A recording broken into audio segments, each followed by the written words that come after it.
I want to start off with the economy. Sam, the economy seems to have picked up steam in the first quarter after weakening in the fourth quarter. Do you think the economic momentum will be sustained into the spring and summer? Yes, I think, but if you use the term momentum, I would use it with a lowercase m.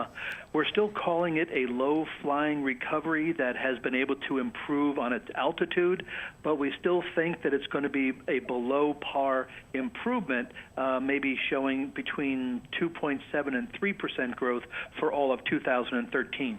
So what do you think is perhaps going to be different this year, Sam, than perhaps in the past 3 years? What's going to make up the difference? Well, we are seeing an improvement in housing data, so that's a positive because we're still expected to see a double-digit increase in residential construction. We've also seen a slight downward movement in the unemployment rate, with portfolios moving up. That's adding to the wealth effect, and also with personal incomes and personal consumptions. It just shows that the consumer is a little more confident about their own jobs and their willingness to spend money. Jim, do you think we'll see the economy weaken in the second and third quarters of the year?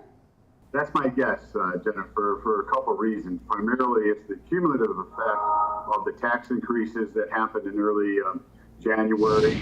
I think a lot of economists expected consumers to pull back right away. My take was that if you look at median income, it's $50,000.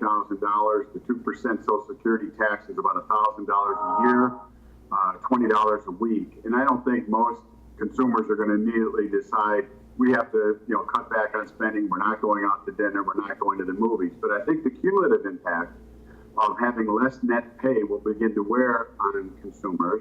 And I think we're starting to see some evidence of that, Jennifer, in the sense that the savings rate dipped to about 2.6% in February. That's down from over 5% in early 2011. We saw credit card balances begin to increase as well.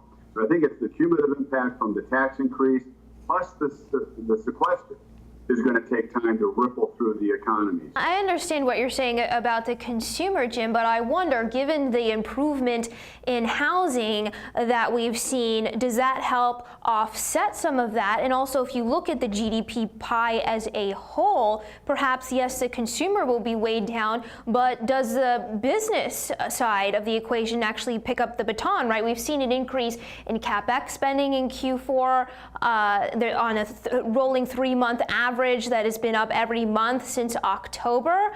Can some of those factors, as well as the Fed stimulus, help offset that if you look at GDP as a whole? Absolutely, those things are going to be a plus and help offset some of the drag from the consumers pulling back. I think the key point here, Jennifer, is a lot of expectations going into Q1 were quite low. They looked at the fourth quarter, people thought, oh my goodness, minus 0.1 was the initial report. My take was that the economy was really quite a bit stronger in the fourth quarter than it appeared. Final demand was up 2.3%. Two special factors impacted the fourth quarter. Inventories dropped 1.3% off of the fourth quarter GDP. Defense spending had its biggest decline in one quarter in the last 40 years. Those were special factors. So I think the real test is most economists expected the economy to be slower in the first half, and then they're expecting an acceleration in the second half. And I think that acceleration expectation is what's likely not to be achieved. Wayne, where do you stand on the economy? Do you think the economic data is finally catching up to the stock market? Well, I think that the stock market is a forward-looking